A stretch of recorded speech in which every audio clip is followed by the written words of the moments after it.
So I took my numbers for this Pi Day pepperoni pizza recipe.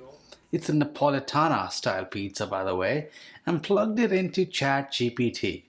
And I wanted to see, well, how many molecules are there in one pizza? And it's some ungodly number, like 5.25 times 10 to the 24th power. And that number is so large that if you imagine molecules were calories, and if you multiply that by the first four digits of pi, then that's enough calories to really feed a whole galaxy of hungry mathematicians.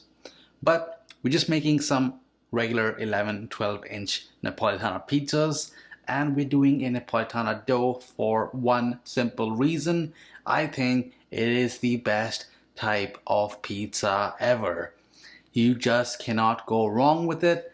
It is almost like baking a sourdough because I'm using Polish over here.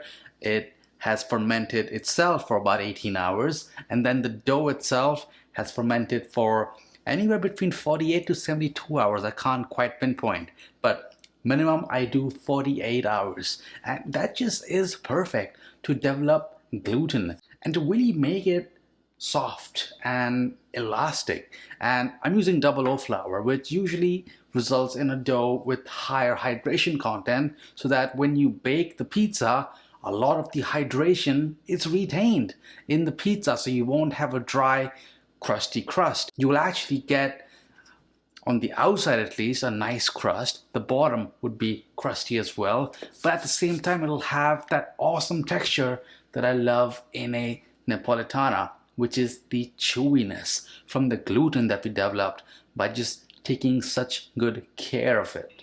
And I have some different styles of Napolitana pizzas that I have made in the past, so check that out down below. But once you are ready to make your pie, then just dust some of your flour that you used to make the dough over your peel, over your work surface. Grab a bench scraper like this, or a dough scraper with some flour. Pick up that dough that's been resting and rising in the refrigerator. Make sure that the oven is at 500 and has been preheating for about an hour. The dough should also have been out of the fridge for about an hour. Same for the sauce.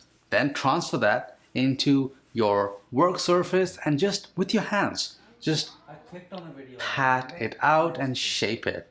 If it's Napolitana, you really don't need much work to shape it. It's gonna stretch out so easily. Now make sure before you put any toppings on, you put that dough onto your pizza peel. And for me, a wooden one is always easier to work with to put the pizza in than a steel one, but that's just personal preference. Make sure the peel has some flour as well, by the way. The worst thing you can do is a fail where you don't put flour at the bottom, you don't put the dough on the peel, and you do all your toppings, and now you are struggling and ruining your pizza trying to get it on the hot stone. On goes some sauce. It's a raw sauce. It's gonna cook in the oven on the pizza along with some provolone. I always dot some of that in there. It really adds to the cheese pulse that we all love in pizza. Some mozzarella, and now the main part, the pepperoni. But I'm gonna fold it a bit, play with it a bit, and then form it into the well-known, world-renowned pi symbol. Now the symbol, or the constant pi, comes from ancient Greece, and it's just a convenient shorthand way of representing this completely irrational and obscenely large infinite number.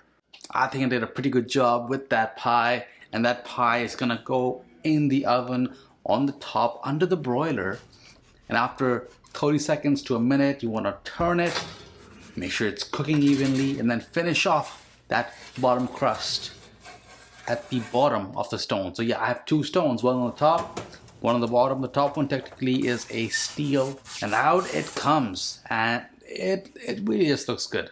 Like, there's nothing that I can say that's wrong with it. I'm not gonna slice it for some time while I just look at it and admire it, because I'm gonna brush it up with some of my garlic oil. And while we know that pie itself has an aesthetically pleasing and easily recognizable form, so does pizza, and so does pepperoni, cheese, and a nice, delicious crust. You're not gonna go wrong with this pizza, so go ahead and learn something about pie as you eat some pie, and I'm gonna see you on the next one.